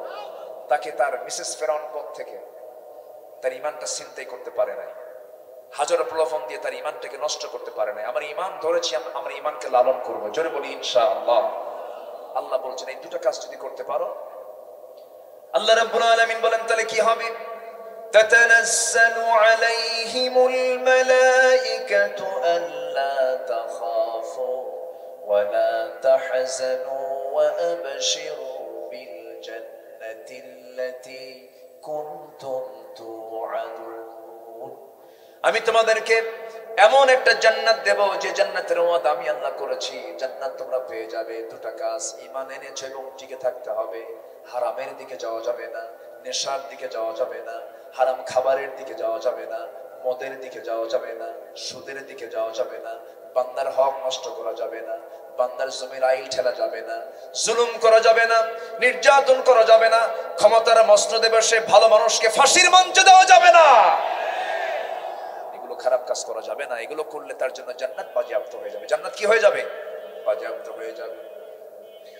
আল্লাহ রাব্বুল আলামিন এই জান্নাতের ওয়াদা করি বলছেন, এমন জান্নাত তোমাকে দেব তোমার মন যা চাবে। এই আয়াতটা আমাকে খুব আনন্দ দেয়। আল্লাহ বলছেন, ওয়ালাকুম ফিহা মা তাশতাহি আনফুসুকুম, তোমার মন যা চাবে তুমি তাই জান্নাতের মধ্যে পাবে। যেরকম সুবহানাল্লাহ। দুনিয়া থেকে এটা সম্ভব? আমার মন যা চায় আমি কি তা পাবো? দুনিয়াতে পাবো? ভাবতেছেন হাজার হাজার কোটি টাকার মালিক সুখী মানুষ? কে বলেছে? আল্লাহ তাআলা ভাগ করে দিয়েছেন। আল্লাহ তাআলা হাজার কোটি টাকার মালিককে শুধু টাকা দেখার সুযোগ দিয়েছেন, আর গরিব মানুষকে খাদ্য খাওয়ার সুযোগ দিয়েছেন। টাকাওয়ালা শুধু টাকা দেখে আর গরিব শুধু খাবার দেখে। সুবহানাল্লাহ বলবেন না? আল্লাহ কিন্তু ভাগ করে দেয়। ভাগ করে দেয় না? আল্লাহ ভাগ করে দিয়েছেন। শহরের মানুষ যখন খাবার খায় তখন কি ওই যে কি বড় প্লেট নিয়ে বসে না, কি ওটা আরেকটা কি বলে এলাকায়? হ্যাঁ, গাবলা। গাবলা। গ্রামের মানুষ কি নিয়ে বসে বলেন? গ্রামের মানুষ কি নিয়ে বসে? গাবলা নিয়ে বসে। আর শহরের মানুষ ফাঁকিবাজি প্লেট, ফ্ল্যাট, সমান, ওর তলাও নাই। যখন খেতে বসে তখন পিএস পাশে থাকে, পার্সোনাল সেক্রেটারি, বলে বস খেতে তো বসতেছেন কিন্তু শব্দ খাওয়া যাবে না, খালি দেখতে হবে। হাফ কেজি আঙ্গুরের একটা ট্রেতে হাফ কেজি আঙ্গুর, টসটস আঙ্গুর একটা খাইছে। এখন পিএস বলে বস আর খাওয়া যাবে না, বড় জোর হাফ খাবে। দুটা খেলেই কিন্তু ইনসুলিন নিতে হবে। একটা খায় আর ইতিমের মতো ছায়া থাকে, আহারে খাইতে পারলাম না। কি কথা কি বুঝতেছে? হাজার কোটি টাকার মালিক, হাজার কোটি টাকার মালিক, ছায়া থেকে দেখবে ফকিরের মতো, উপায় নাই। রুটি 15 পৃষ্ঠা সাজানো আছে, এক রুটি খেতে পারবে, 2 রুটি খেলি খবর আছে। একদম আল্লাহ সিগন্যাল দিয়ে দিছে যে তুই এটা সিগন্যাল ক্রস করবি তো তোর খবর আছে, তুই টাকা দেখ। তুই কি দেখ? টাকা দেখবি, খাওয়া দেবো আমি গরিবদেরকে। আল্লাহু আকবার বলবেন না? আর গ্রামের মানুষ এগুলো কি হিসাব টিসাব আছে নাকি? একদম আস্ত গাবলা নিয়ে বসে বসে বলে দে কি আছে, কথা বোঝেন নাই? কি আছে দে, সামনে হাজির কর। 4 আঙ্গুল কপাল বাদ দে সব পেট। 1 কেজি চাউলের ভাত খায়া যখন বলা হয় খাইছো কেমন, কি মিষ্টি 2 কেজি হলে আরো ভালো হতো। মিষ্টি কয় কেজি? 2 কেজি। খাইছে কিন্তু 1 কেজি ভাত, এরপর আরো 2 কেজি মিষ্টি খেলেও তার কোনো সমস্যা নাই। যে করে কি জোয়াল ধরে, কোদাল মারে, এক কোদালের এই 1 ঘন্টার কামে সব খাবার হজম। রাত্রে যখন ঘুমোতে যায় কোনো ঘুমের ওষুধ লাগে না, কোনো বিছানাও আরাম লাগে না, এসি রুম লাগে না, ইটির উপরে মাথা রেখে এমন নাক ডাকা ডাকে ট্রাকের ইঞ্জিন ফেল। আরাম। আর ধনী মানুষগুলো শহরে গুলশান, ডিওএইচএস, বাড়িধারা, ধানমন্ডি বড় বড় বিশাল বিল্ডিং এ থাকে। রাত 3টার দিকে উঠে কয় ডাক্তার খুব ধরে না, আছে না? শান্তি দেওয়ার মালিককে। শান্তি চাইবো আমরা কার কাছে? আল্লাহর কাছে আমরা শান্তি চাইবো। ওয়ালাকুম ফিহা মা তাশতাহি আনফুসুকুম, জান্নাতের মধ্যে তুমি যা চাবে তাই পাবে। আল্লাহু আকবার। জান্নাতের মধ্যে কিন্তু পচা জিনিস থাকবে না। এই দেশে তো, দুনিয়াতে তো মানুষ পচা খায় বেশি। আল্লাহ কইলেন তুই আঙ্গুর খা, বান্দা করে কি আঙ্গুরটা পচাইয়া মদ বানায় খায়। আল্লাহ বলছেন তুই আঙ্গুর খা, সমস্যা নেই, কিন্তু আঙ্গুরকে পচাতে পারবি না। এই যে মাটি, এই মাটিকে যদি আপনি কাদা বানান, কাদা যদি মুখে মারেন মানুষ মরে যাবে, কিন্তু কাদাটা বানায় যদি আপনি ইটের ভাটায় পড়ে যদি ইট মারেন মরে যাবে। উপাদান কিন্তু মাটি। তাহলে মাটির একটা অবস্থায় মানুষকে মারলে সে মরতেছে না, আরেকটা অবস্থায় মারলে মরে যাচ্ছে। আঙ্গুর খেতে কোনো বাধা নেই, কিন্তু আঙ্গুরকে কোনো ক্রমেই পচায়া মদ বানানো যাবে না, যাবে না, যাবে না। এই মদ হারাম করেছেন আজকে না ১৫০০ বছর আগে? সেই মদের বোতল আমার দেশে আছে না নাই? আমার দেশের সমস্ত অর্থনীতির মধ্যে মদ বিক্রির টাকা আছে না নাই? বেশ্যাবৃত্তির লাইসেন্সের টাকা আছে না নাই? আপনি কেমন করে দরবেশ হবেন? আপনি কেমন করে আল্লাহওয়ালা হবেন? এই হারাম গুলোকে সমাজ থেকে নির্মূল করার জন্য আমার আপনার চেষ্টা করার দরকার আছে না নাই? এটার জন্য রাসূলের সারা জীবনের মিশন ছিল একটাই, জমিনে কোন আইন চলবে না, আইন চলতে হবে কার? আপনি মাহফিল আসছেন, রাস্তা দিয়ে যখন গাড়িতে করে আসছেন আপনি কিন্তু বাম দিকে আসছেন, আপনার নিয়ম কিন্তু বাম দিকে আসা নয়, আপনার নিয়ম হলো ডান দিকে আসা। আপনি 1000 বার চেষ্টা করে আপনি ডান দিকে আসতে পারবেন না, মামলা খাবেন, ট্রাফিক মামলা খাবেন, আপনি পারবেন না। তাহলে আল্লাহর আইন মানলেও আপনি মানতে পারতেছেন না। কিন্তু যদি ট্রাফিক আইনে যদি চেঞ্জ করে বলে আজকের থেকে রাস্তার লাইন হবে ডান দিক থেকে, আল্লাহর আইনও মানা হলো, দেশের আইনও মানা হলো, ঠিক কিনা?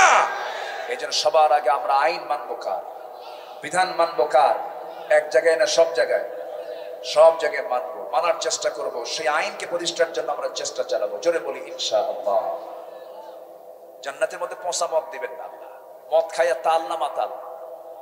এই মানুষ যে মদ খায়, মদ খেয়ে তাল হয় না মাতাল হয়?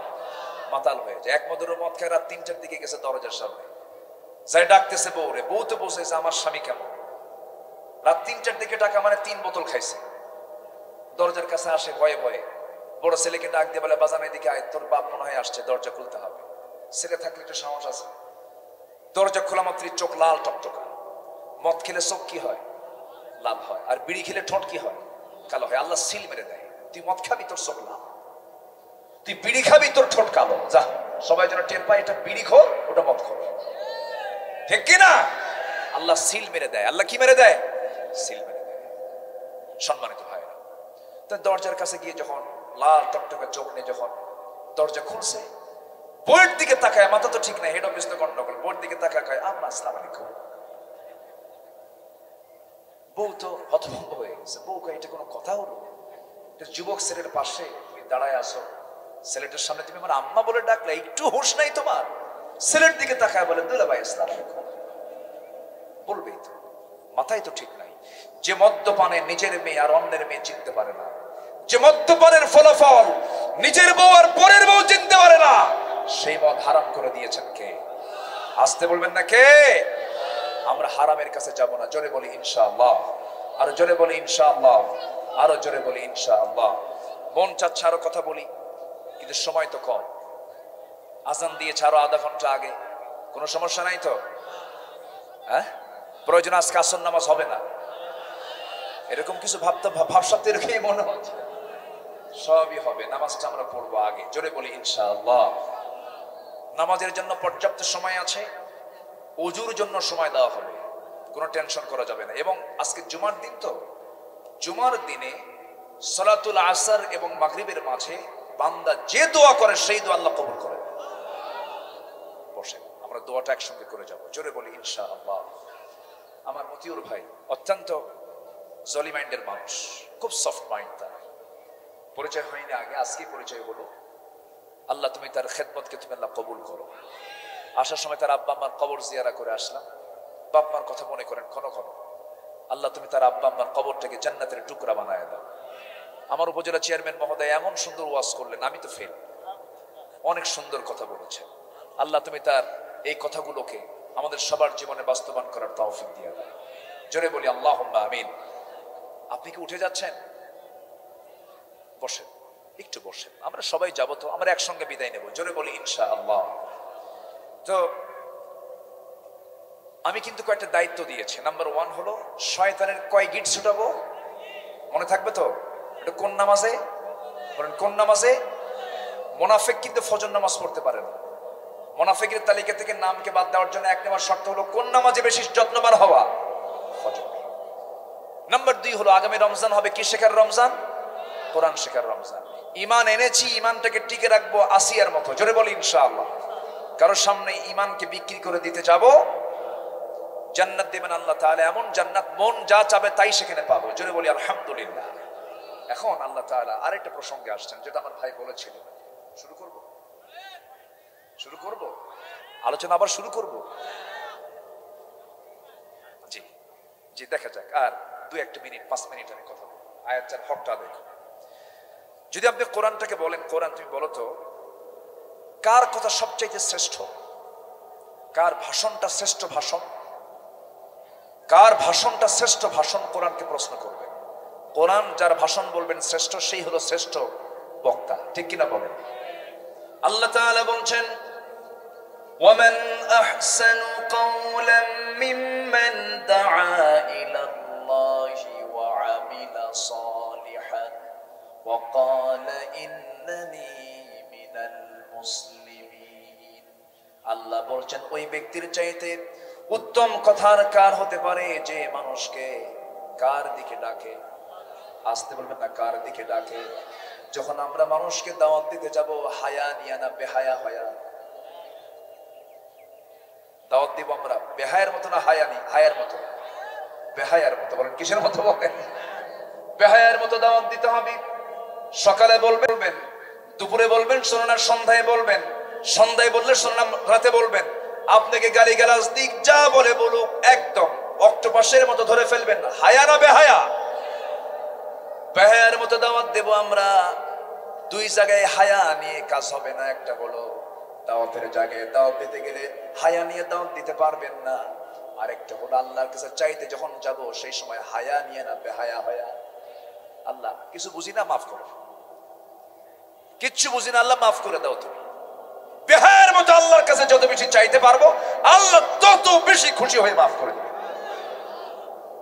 দাআ ইলাল্লাহ ওয়া আমিলা সালিহান, একটু ভালো কাজ করে। যেমন রাস্তায় হাঁটতে নিলেও একটা খোয়া পড়ে আছে, যদি কারো পাটা পড়ে যায় ওই খোয়ার উপরে, পাটা ভেঙে যাবে, সরায় দিই, এটা ভালো কাজ। বলেন আলহামদুলিল্লাহ। আমার প্রতিবেশী রাস্তা নাই, হাঁটতে পারে না, ওর জায়গা নাই। আমার প্রতিবেশী, তুমি রাসূল বলেছেন আমার উম্মতের যদি কষ্ট না হতো প্রতিবেশীকে সম্পত্তির ওয়ারিস বানায় দিতাম। রাসূল এই কথা বলেছেন প্রতিবেশীর ব্যাপারে। না, তোমার রাস্তা নাই, ঠিক আছে আমি রাস্তা করে দিলাম, তুমি হাঁটবা, জীবনে কোনোদিন তোমাকে বাধা দেওয়া হবে। আল্লাহু আকবার বলেন। এগুলো হচ্ছে ভালো কাজ। এগুলো কি কাজ বলেন? ভালো কাজ। রাস্তা খোটা মারে এরকম লোক তো মনে হয় অভয়নগরে নাই। চেয়ারম্যান সাহেব বেশি বলতে পারবে। পাশের গ্রামে ঘটনা ঘটছে। আচ্ছা, খোটা মারবেন কেন? জমিনটা কার? আচ্ছা, জমিনটা কার? খোটা মারলেন কাকে আটকানোর জন্য? কার বান্দা? কার বান্দা? তাহলে আল্লাহর বান্দাকে আল্লাহর জমিনে খোটা মেরে দিয়ে আল্লাহর জমিনে খোটা মারলেন আল্লাহর বান্দাকে আটকানোর জন্য। এটা কি মানবতার কাজ হলো? কারো পায়ে হাঁটা, কারো চলাফেরার রাস্তা যে বন্ধ করবে, আল্লাহ তার জান্নাতে যাওয়ার রাস্তা বন্ধ করে দেবে। আমার কথা কি ক্লিয়ার? আমার কথা কি বোঝা গেল? আবার যদি কেউ জবরদখল করে কারো সম্পত্তি 1 বিঘত পরিমাণ নিয়ে নেন, আল্লাহ তাকে তার 7 তবক আসমান জমিন তার ঘাড়ে আবার চাপায় দিবে। এটাও কিন্তু ঠিক। আমার কথা কি বুঝে আসতেছে? সবকিছুর ক্ষেত্রে মানবতা দেখাবো আমরা আগে, সবার আগে মানবতা। জোরে বলি ইনশাআল্লাহ। ইমানদারের সবচেয়ে বড় কোয়ালিটি 1 নম্বর হচ্ছে সে মানব দরদী হবে, সে মানুষের কল্যাণে এগিয়ে আসবে। আমার নবীজি যেখানেই দেখতেন এতিম আগায় যেতেন, যেখানে দেখতেন বিধবা আগায় যেতেন। নবুয়তের আগে নবুয়তের পরে সবসময় আল্লাহু আকবার বলেন। নবুয়তের আগে নবুয়তের পরে আমরা মানব দরদী হব। জোরে বলি ইনশাআল্লাহ। এজন্য ওয়ামিলা সালিহান, ভালো কাজের এগুলো অন্তর্ভুক্ত। আমি কোরআনের সূরা বাকারা থেকে শুরু করে নাস পর্যন্ত আমি যতটুকু ভাঙ্গাচুর আমি স্টাডি করেছি, একটু বুঝি। আমি যতটুকু বুঝেছি কোরআন, আমার কাছে মনে হয়েছে কি জানেন, এই পৃথিবীতে একটা মানুষের সবচাইতে শ্রেষ্ঠ আমল হলো মানুষের উপকারে নিজকে নিবেদিত রাখা। জোরে বলে সুবহানাল্লাহ। যে মানুষ দিয়ে মানুষের উপকার হয় না, ও মানুষই না। আমার কথা কি বোঝা গেল? আমরা মানুষ হব। জোরে বলি ইনশাআল্লাহ। আল্লাহ মানুষ হতে বলেছেন। ওয়ামিলা সালিহান, এবং পরিচয় দিতে নিয়ে বলে ওয়াকালা ইন্নানি মিনাল মুসলিমিন। পরিচয় দিতে নিয়ে বলে আমি একজন মুসলমান। আমি একজন কি বলেন তো? আমি একজন কি বলেন তো? মুসলমান। আল্লাহ তাআলা এগুলো আমল করার তৌফিক সবাইকে দান করুন। সবাই নামাজের মতো করে বসি, আমরা আল্লাহর কাছে যাব। ফরজ বিষয়কে সামনে রেখে খুব ভারী মনে হয়। ফরজ নামাজ তো সালাতুল আসর আমাদেরকে পড়তে হবে। আমরা এখানেই নামাজে দাঁড়াবো। যাদের ওযু আছে তারা দাঁড়িয়ে যাব নামাজের প্রস্তুতি নেওয়ার জন্য। যাদের ওযু নাই সময় দেওয়া হবে 10 মিনিট, ওযু করে নেবেন, এরপর আমরা নামাজে দাঁড়িয়ে যাব। আমরা এখন দোয়া করি, আগে কেউ উঠবেন না, বসেন, দোয়াটা করি আগে।